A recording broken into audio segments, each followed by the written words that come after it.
ബഷീർ അനുസ്മരണത്തിൻ്റെ ഭാഗമായി അദ്ദേഹത്തിൻ്റെ തന്നെ ഐഷുക്കുട്ടി എന്ന ഒരു ചെറുകഥ അതിനൊരു നാടക രൂപാന്തരം നൽകി നമ്മളിവിടെ രംഗത്ത് നാടകമായി അവതരിപ്പിക്കുന്നില്ല, ഒരു ശബ്ദനാടക രംഗ അവതരണം ആയി ഇവിടെ അവതരിപ്പിക്കുകയാണ് 4 കുട്ടികൾ. അപ്പോൾ ആ കുട്ടികളെ നമ്മൾ വേദിയിലേക്ക് വിളിക്കുകയാണ്. ഐഷുക്കുട്ടി റേഡിയോ നാടക രംഗരൂപം അവതരിപ്പിക്കുകയാണ്. അതിനുവേണ്ടി നമ്മൾ വേദിയിലേക്ക് ആ കുട്ടികളെ ക്ഷണിക്കുന്നു.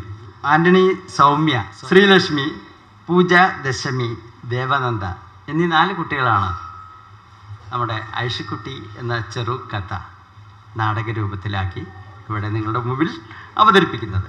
പ്രിയ ശ്രോതാക്കളെ, നമസ്കാരം.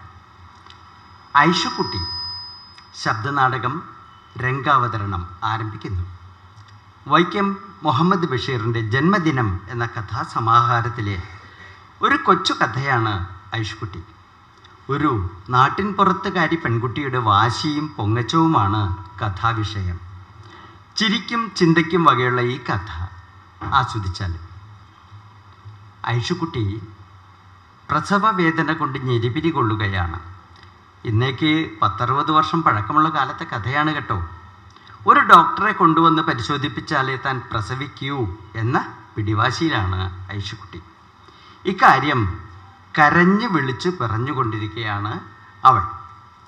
നാടകം ആരംഭിക്കുന്നു.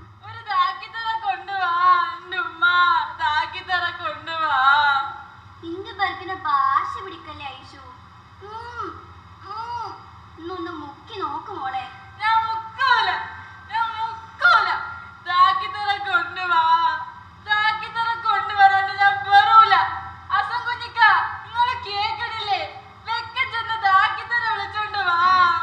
എന്നെ കൊണ്ടാവൂലേ എന്റെ കുഞ്ഞി പഠിച്ചോനെ. എടാ പെങ്കോന്താ അസംകുഞ്ഞി, ഇനി കേക്കണുണ്ടാ? ഡാക്കിത്തറ കൊണ്ടുവരാണ്ട് ഓള് പറിക്കൂലാന്ന്. എന്തിനാ ഡാക്കിട്ടർ? നിങ്ങൾ വിസാരിച്ചാ പറ്റൂലേന്ന്? എടാ ബലാലെ, അന്ന ഉൾപ്പെടെ 5-8 പെറ്റിട്ടുള്ള ഞാൻ കൊറേ പേരെടുത്തിട്ടുമുണ്ട്. എന്തിന്? അന്റെ ഈ ഐഷുവിന്റെ കടിഞ്ഞൂൽ പേരെടുത്തത് ആരാണ്ട? അന്നൊരു ഡാക്കിത്തരം വേണ്ടി വന്നില്ലല്ലേ ഇല്ലേ? നിങ്ങളല്ലേന്ന് ഇപ്പൊ ഡാക്കിട്ടറെ വിളിച്ചോണ്ട് വരാൻ പറഞ്ഞേ? അല്ല, ഏനക്കേട് വല്ലതും ഉണ്ടോ അമ്മ? ഏനക്കേടുണ്ട്. പക്ഷേങ്കി അത് കൊച്ചിനല്ല, ഐസൂന. ഓക്കെ എന്തിന്റെ ഏടാന്ന് എനിക്ക് അറിഞ്ഞൂടെ. നിങ്ങള് ചുറ്റിപ്പിടിക്കാണ്ട് കാര്യം പറയുന്നു. ഡാക്കിത്തറെ കൊണ്ടുവരാണ്ട് എന്റെ ഓൾ ഇത്തവണ പറിക്കൂലാന്ന്. അതെങ്ങനെ ഉമ്മ? അനക്ക് കൂടി കിട്ടിയിട്ടില്ല അല്ലേ? പിന്നെ ഓളോട് എന്നെ നേരിട്ട് പോയിക്കും. അത് അസംകുഞ്ഞിക്ക, ഡാക്കിത്തറ കയ്യിലൊരു കുഴലുണ്ട്. അതിന്റെ ഒരറ്റം ഉമ്മയുടെ വയറ്റത്ത് വെച്ചാല് മറ്റേ അറ്റത്ത് വയറ്റിൽ കിടക്കണ പുള്ള കിക്കളിപ്പെട്ട് ചിരിക്കണ കേക്കാം. പുള്ളേന്റെ കിടപ്പ് നേരച്ചോ ആണോന്നറിയാം. ഇതിന് പറിക്കുന്ന സമയം കൂടി ആ കോയിലിനോട് അറിയാൻ പറ്റും. അതിനാ ഡാക്കിത്തറ വിളിക്കണത്. ഇതൊന്നും നോക്കണ്ടല്ലേ ഈ ആദ്യം പറ്റത്? ഇതിനെപ്പറ്റി ഒന്ന് കേൾക്കാൻ കൂടി ഇല്ലാത്ത കാലത്തല്ലേ നിന്റെ ഉമ്മയും ഉമ്മാന്റെ ഉമ്മയൊക്കെ പറ്റത്. എന്നെ കൊണ്ടൊന്നും പറയിക്കണ്ട. അല്ല പറിച്ചോളാനെ, ഞാനിപ്പോ പറസം മുട്ടിച്ചാവേ. എന്റെ നൊമ്പലം കാണാൻ ആരുമില്ലേ?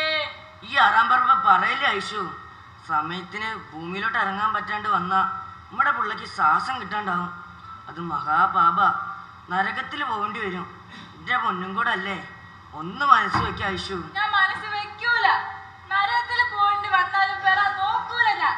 നിങ്ങളെ ദാക്കിത്തറ വിളിന്ന് വെക്കാൻ കാറിൽ വെച്ചോണ്ട് വാ. അയലോക്കാര് കാണട്ടെ ദാക്കിത്തറ വന്ന് ഇറങ്ങണത്. അമ്പടിക്കേമി, ഇതാണ് എന്റെ മനസ്സിലിരിപ്പല്ലേ? അയലോക്കാരുടെ മുമ്പില് പത്രാസ് കാണിക്കണം. അപ്പൊ നിങ്ങൾ പത്രാസ് കാട്ടിയതോ? അസകുഞ്ഞിക്കാന്റെ അനുസരിന്റെ കെട്ടിയോട് പറയാൻ നേരത്ത് ഒക്കെ എന്ത് കുരുണ്ടായിട്ടാ നിങ്ങളെ കാറും പിടിച്ച് ദാക്കിത്തറ കൊണ്ടുവന്നത്? 100ന്റെ നോട്ട് എടുത്ത് കൊടുത്തത്. എടി കുരുട്ടടക്കേ, ഇതായിരുന്നു നിന്റെ ഉള്ളിലിരിപ്പല്ലേ? ഞാനൊന്നും പറയുന്നില്ല, വല്ലാത്ത സമയായി പോയി. അന്നേ ഞാൻ കണക്കാക്കിയതാ ദാക്കിത്തറ വിളിക്കാണ്ട് പെരങ്ങനെ പറിച്ചിക്കണ പ്രശ്നമില്ലാന്ന്. ഐഷു, ഈ എന്താ മക്കാരാക്ക? ഞാനിപ്പോ ഗർഭം മുട്ടി ചത്തുപോവേ. ദാക്കിത്തറ കൊണ്ടുവാ, ദാക്കിത്തറ കൊണ്ടുവാ. ഈ ഇടങ്ങേറാക്കല്ലേ ഐഷു? എന്നെ കൊണ്ട് ഇപ്പൊ 10 റുപ്യ കൂട്ടിയാ കൂടൂലെന്ന് അറിയില്ല എനക്ക്. 10 റുപ്യക്ക് പാങ്ങില്ലാത്ത നിന്നെ കുട്ടി മാണ്ടാന്ന് വെച്ചാ മൊയ് ചൊല്ലിക്കളാ. എന്റെ തറവാട്ടിൽ കൊണ്ടുവിട്. ഓ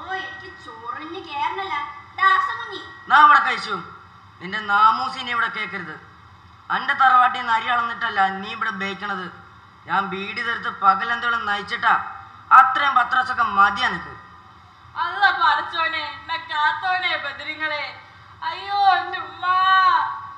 എടാ അസംകുഞ്ഞി, ഭയക്കടിക്കാനുള്ള നേരല്ല ഇത്. വയറ്റിൽ കിടക്കുന്ന പൊടിക്കൊച്ചിന്റെ ജീവനാ വലുത്. വാ തുറന്ന് പറയാൻ പറ്റാത്ത പൈതല് വയറ്റിൽ കിടന്ന് വിമ്മിട്ട മുട്ടായിരിക്കും. ഓളെപ്പോലെ ഉമ്മക്ക് വിവരക്കേട് കാണിക്കാൻ പറ്റുമോ? ഈ എങ്ങനെയെങ്കിലും ഡാക്കിത്തര വിളിച്ചോണ്ട് വരാൻ നോക്ക് മോനെ. പേറ്റ് നോവ് പുറത്തൂടെ ഉമ്മ. ഉമ്മ നിങ്ങളകത്തേക്ക് ഇല്ലേ, എന്തേലും കുടിക്കാൻ എടുത്തു കൊടുക്ക്. ഞാൻ ഡാക്ടറെ കിട്ടുമോ നോക്കട്ടെ. ഓക്ക് ശരിക്കും വയ്യായിരിക്കും ഉമ്മ.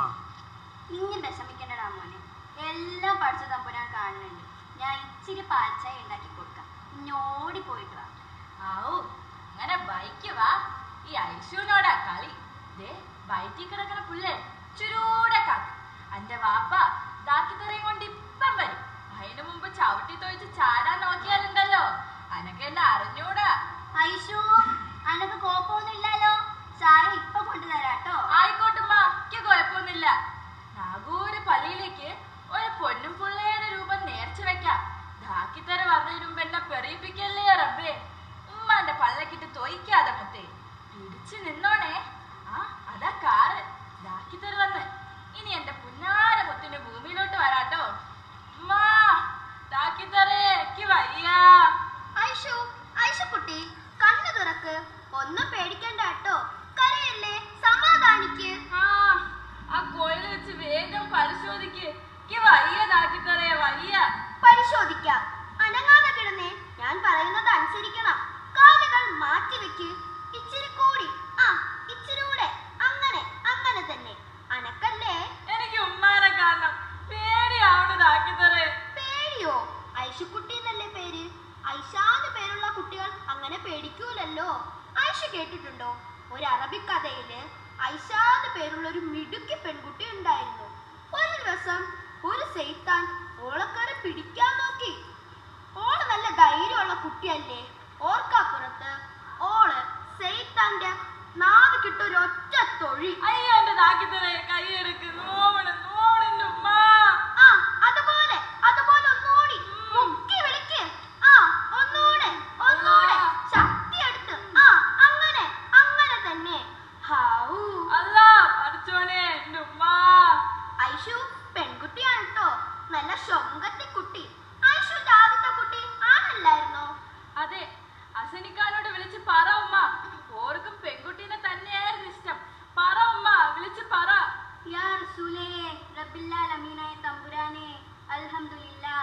എടാ മോനെ അസംകുഞ്ഞി, ഐഷുക്കുട്ടി പെറ്റ് നല്ലൊരു പെൺകുട്ടിയാ. പെരുത്ത സന്തോഷായിക്കണ ഉമ്മ. റബ്ബേ നീ കാത്ത്. ഡാക്ടറോട് പിരിസം പറയണേ ഉമ്മ. കേട്ടില്ലേ ഐഷു ആ പാവത്തിന്റെ സന്തോഷം? എന്തായാലും നീ കാണിച്ചത് ഇത്തിരി കൂടിപ്പോയി. അത് ദാക്കിത്തറേ എന്റെ പൊട്ട ബുദ്ധിക്ക്. അയാളെ പോലെ ഒരു കെട്ടിയവനെ കിട്ടാൻ പുണ്യം ചെയ്യണം പെൺകുട്ടികള്. കേട്ടോ ഐഷു, എന്റെ കൊച്ചിന് വയ്യാത്തതുകൊണ്ട് ഞാൻ വീട്ടിൽ ലീവ് എടുത്തിരിക്കുകയായിരുന്നു. അപ്പോഴാ നിന്റെ കെട്ടിയവൻ കരച്ചിലും മുട്ടിയ മുഖവുമായിട്ട് എന്റെ വീട്ടിലേക്ക് ഇരച്ചു കയറി വന്നത്. എന്റെ ആയുഷ്മാന് പേറ്റുന്നത് തുടങ്ങിയിട്ട് വരാൻ പറ്റണില്ല ഡാക്ടറെ. ഡാക്ടർ വന്നൊന്ന് കുഴല് വെച്ച് നോക്കണം. വരുന്ന ശനിയാഴ്ചക്കുള്ളിൽ ഞാൻ തന്ന് വീട്ടിക്കോളാം. എൻ്റെ വാക്കാ. ഡാക്ടർ വരണം. ഞാൻ കാല് പിടിക്കുക. പാവം എന്റെ അസം കുഞ്ഞിക്ക. ആ പച്ച മനുഷ്യന്റെ നെഞ്ചിലെ പിടച്ചിൽ എന്റെ മനസ്സിൽ കൊണ്ടു. ഞാൻ വേലക്കാരിയെ വിളിച്ച് കൊച്ചിനെ ഏൽപ്പിച്ച് പെട്ടെന്ന് കാറെടുത്ത് വരുമായിരുന്നു. എന്നോട് പൊറുക്കണം ദാക്കിത്തറേ, ഞാൻ കാരണം. പക്ഷേ ഞാൻ നോക്കിയപ്പോൾ നിനക്ക് പറയത്തക്ക ഏനക്കേടൊന്നും കണ്ടില്ല. നീ വിചാരിച്ചിരുന്നെങ്കിൽ തന്നെ പ്രസവിക്കാമായിരുന്നു. ആട്ടെ, എന്തിനാ ഡോക്ടർ പറഞ്ഞൊന്ന് വാശി പിടിച്ചത്? അത് അത് ആ മയക്കം വരുന്ന ദാക്കിത്തറേ. മയക്കം വരുന്നോ? ശരി, ഒരു ഇഞ്ചക്ഷനും കൂടെ തരാം. അയ്യോ വേണ്ട, ഞാൻ പറയാം.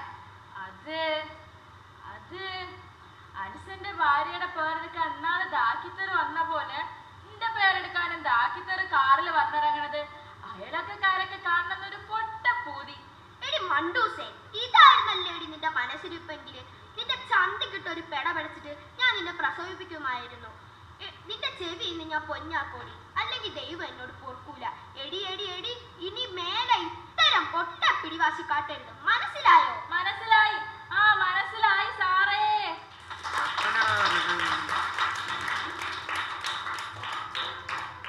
നിങ്ങൾ ഇതുവരെ കേട്ടത് ഐഷുക്കുട്ടി ശബ്ദനാടകം.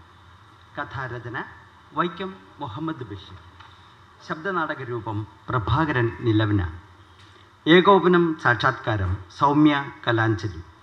ശബ്ദം നൽകി അഭിനയിച്ചവർ ഐഷുക്കുട്ടി ശ്രീലക്ഷ്മി, അസൻ കുഞ്ഞി ആൻ്റണി സൗമ്യ, അസൻ കുഞ്ഞിൻ്റെ ഉമ്മ പൂജ ദശമി, ലേഡി ഡോക്ടർ ദേവനന്ദ. അവതരണം open door workshop Kalanjali foundation.